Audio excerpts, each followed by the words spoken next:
Kenpo, Kenya. From Romulus to Romulus.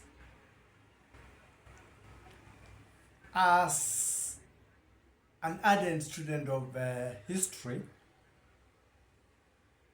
I loved reading about the Roman Empire. Like I said in the past videos, it was an empire that began from a village to making the world a world village, the known world, because they did not know the whole world. But the world stretched from Scotland to India, to North Africa, to Egypt, to some places in Europe. They did not rule Russia. So when I talk of the Roman Empire, it's an empire that had a humble beginning. Its story is not fully told because nobody knows the real story. What happened was, one time when the Roman Empire had grown, the Roman Caesar wanted to know the history of Rome. So they had to look from past material to try and recreate what Rome was. This work was given to a historian called Lidi. He had to write on tablets made of wax. That was the writing material at that time. You have wax and then you scribble on the wax. So the material remains in the wax. So one would read. And in performing his works on the wax, Lidi could not comprehend what the information he came up with when he did his research into the past. It talked of a very violent past. And Lidi wrote the famous Rome story, Romulus and Remus, raised by a she-wolf. When they grew up, Romulus and Remus wanted to see who would rule Rome. The augurs, those are people who do witchcraft or magic or foretell things, told the two brothers to go on two different hills in Rome. And the hill that Romulus went to, lots of birds landed where he was. So that was a sign that he had been chosen to be the ruler of Rome. But Remus could not hear of the story.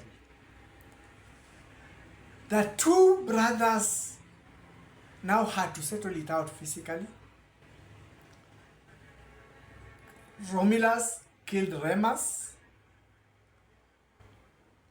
and we have the Republic of Rome from Romulus. So Romulus, historically, is supposed to be the first ruler of Rome, the Roman Empire. And being the first ruler, the first Caesar, because in the Bible we were never told much about, we were only told, let Caesars be Caesars. And they went to the Caesar. Caesar was a title given to the Roman kings.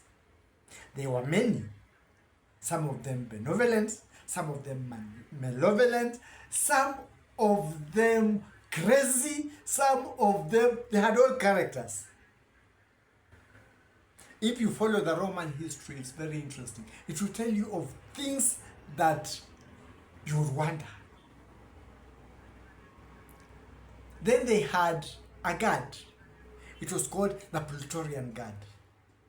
The Praetorian Guard was the guard of the emperor. And sometimes, the Praetorian Guard, when they did not want a Caesar, they would simply assassinate him and appoint another person. Because the only person who could get to the Caesar were the guardians of the Caesar, or the friends of the Caesar. That is how the Roman Empire operated. Now, let's look in depth of the story of Romulus and Remus. We find an interesting story. Cain and Abel, or Cain and Abel, whichever way you pronounce it, whichever way you see it. Children of Adam and Eve. Romulus and Remus, born, raised by the she-wolf. Cain gives his sacrifice. Refused. Abel's accepted. Now the opposite happens here. The one whose sacrifice has been taken is killed by the one whose sacrifice has been refused. That became the basis of the leadership that was there. It was the spin doctors who told that story. And it was interesting. The empire spread and became very powerful. For 1,000 years, they had peace. They had everything you could imagine of. They had progress economic. They had whatever thing you can imagine of. It's called the Pax Romana. The time that Roman Empire was a small heaven. Then came in the time when they got shocks. The present French, the Gauls, that time being barbarians, people from rugged bush people, meeting a civilization of the Romans, the best, the most powerful. And the Gauls came and told the Romans where we've come from. There's been a lot of hardships. Give us a section in Rome so that we can coexist with you peacefully. And the Romans, being the best army, said no. We don't know what happened, but the Gauls fought, ready to expend their lives. And the Romans were beaten thoroughly. That is where we had the wording, woe unto the defeated. Woe unto the defeated. Because they really thrashed them up to the places where they had their protection and entered. You call them forts. And the Romans were just saying, please, take everything, including our clothes. Take everything. Take everything. Just spare our lives. And the Romans would always remember the resounding that the Gauls came with.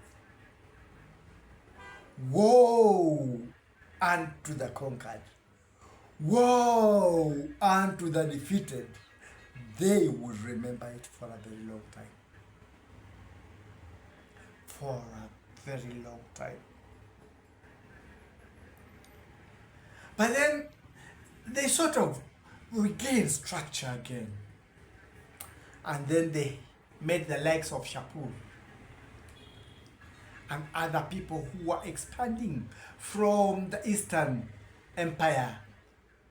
When the desert, the Gobi Desert and the other desert were forming in the east. So they were immigrating.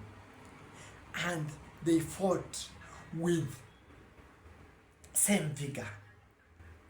Fierce. Just like the Gauls, because they were fighting for their lives. Eventually, the Roman Empire crumbled. There was this volcanic activity in Pompeii. I call it Pompeii. That is the way I read it. Pompeii and Herculanus. And the Pope that time declared that was the end of the world. They had started the end of the world. Anytime the world was ending, people had to pray and the world was... And then things calmed again. The Ottoman Turks came and the Vikings came, and the kingdoms now we have with the Viking names. France from the Franks, German from the from Germany, and there was a small place called Britannia. I don't know how Britain got Great Britain. Britannia was on the coast of France. But we had the land of the angels and the Scots, and name them Viking names, the Danes, all those Vikings, when the Viking empires took over. And the Empire of Rome was a dilapidated empire at that time, but still had a Caesar. The Caesar was called just like the first ruler was called Romulus. The last Caesar was called Romulus Augustulus. Romulus Augustulus, in the year 476, suffered a humiliating defeat, and when he was in his palace, the barbarian emperor from the Danube Valley of a Germanic tribe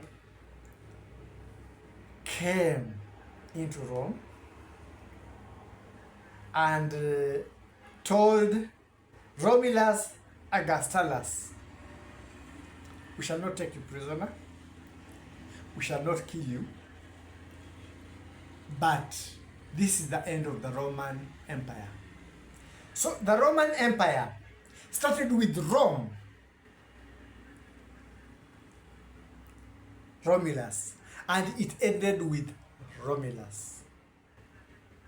By then, a teenage Caesar. He was the one who took over the barbarian king was called Odoacer or Odovasa or Odovaca, whatever. All those, that name would be pronounced depending on who was pronouncing it. It was Odoacer or Odovasa or Odovaca. The one who removed the last Caesar of Rome, called Romulus Augustulus. And he sent him, instead of doing anything to him, he sent him for retirement. This was a teenage Caesar. He was still a teenage. But he sent him for retirement at Castellum Lucullanum in Campania, a villa near Naples, Italy, effectively turning him into a private citizen with annual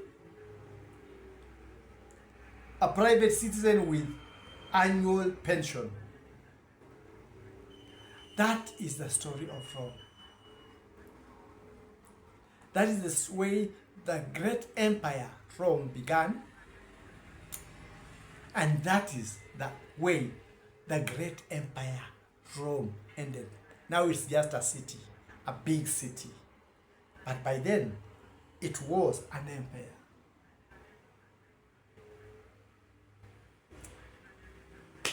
Sometimes history deals people a blow that they are not able to comprehend. It took a while for the Romans to accept that everything had ended, and for the Western civilization to accept that the Roman Empire had ended. Because when the conquerors came from the European emperors, any king that came wanted to conquer Rome, and they entered Rome, and they were sorry. It was not the Rome that they had had in the stories. It was a dilapidated Rome. What am I talking about? I'm talking about the world. Powers arise, powers subside. Spain was a world power. Portugal was a world power. Persia covered a very large area. China was a power, dwindled, has become a power. Mongolia was a world power, and many other powers. There are times when things happen the way people don't expect. But this is speaking to the world powers or those who have been in power. Sometimes you have to let go. You may be the sole controller of the world economy with the funds and whatever, or controllers. But sometimes you find countries around the world may realize the way to their independence is not through you. So what do? You cooperate with them so that you have a good ending, just like Romulus, Augustulus had settled in Castellum Lucullanum in Campania, a villa near Naples. I'm talking this to countries that don't believe that changes are taking place. They are. I'm talking this to areas across the world that don't believe changes are taking place. They are. They are. They are. This is a new era beginning. Things are changing.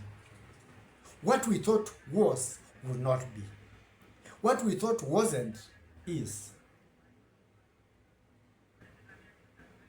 Funny? What we thought was will not be. America was a colony of Great Britain. Now, sometimes Britain also need aid from America, isn't it? So we have to accept that the world is changing, whether we like it or not. This is a new dispensation. You cannot stop what God has decided. So as we act in our lives, as we move in our lives, we have to realize that you cannot have control all the years. History has taught us an empire rises, sometimes it falls. and sometimes it picks up again. And the only way that an empire will rise and fall again is when those that are losing realize it and don't shout across the world. Because sometimes you shout and people are left amazed. That's what has been happening around the world. People of countries and areas that changes are coming in embrace the changes. And as civilians, work for democratization of those areas. Because whether we like it or not, when change comes, it comes like a tsunami. It comes like a tornado. Putting obstacles before a tornado, those who have been to America or whatever, the trailers and everything are current. I couldn't imagine that air can have the strength of carrying a loaded trailer on the ground like it carries papers and metals and using them as missiles. A metal comes flying, it hits through the wall, metal carried by air. This thing that cannot even hold my hand. There are times when that happens. There are times when water comes. And ask the Japanese. There was a time when a tsunami came and even the best walls they had built were breached. That was during my lifetime. We were teaching. By then we had a Japanese volunteer and she was telling me, our village is safe. Our village is safe. It has not reached our modern time. So, my call to the people of the world, let's embrace democracy. And when changes come, please, we have no other alternative. Let's embrace change.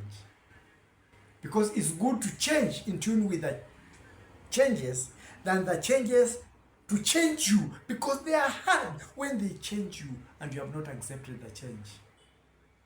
Let's take everything one step at a time. If there is change, we change. That's my appeal to all the countries of the world.